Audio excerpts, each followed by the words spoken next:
Un groupe caritatif, Londres est complice des violences contre les Palestiniennes continuant à vendre des armes à Israël. Le Royaume-Uni se rend également responsable des violences contre les Palestiniens, affirme l'organisation War on Want. Par ailleurs, Londres s'est abstenu de voter une résolution de l'ONU condamnant les actions de l'État hébreu. Le gouvernement britannique, qui continue de vendre des armes à Israël, est « complice de la violence contre les Palestiniens », a déclaré l'organisation caritative de la lutte contre la pauvreté War on Want. De plus, Londres s'est abstenu de voter une résolution de l'ONU condamnant l'usage excessif de la force par Israël contre les civils palestiniens.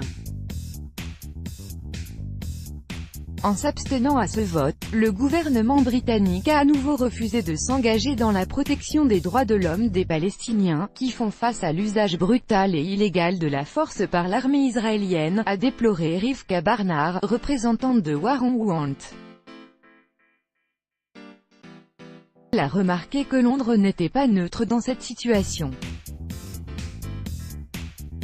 Tandis que le monde réclame la fin des attaques violentes contre les Palestiniens, le gouvernement britannique approuve des exportations d'armes en Israël, ce qui le rend complice de ces violences, a-t-elle ajouté. L'Assemblée générale des Nations unies a adopté le 13 juin 2018 un projet de résolution présenté conjointement par l'Algérie, en sa qualité de présidente du groupe de la Ligue des États arabes, l'ONU, et par la Turquie, en sa qualité de présidente du groupe de l'Organisation de la coopération islamique, à l'ONU, réclamant de protéger les Palestiniens contre les exactions de l'armée israélienne. La résolution a été adoptée par 120 voix pour, 8 voix contre, Australie, États-Unis, îles Marshall, îles Salomon, Israël, Micronésie, Nauru et Togo, et 45 abstentions. La résolution dénonce le « recours excessif, disproportionné et aveugle à la force par les forces israéliennes, dans les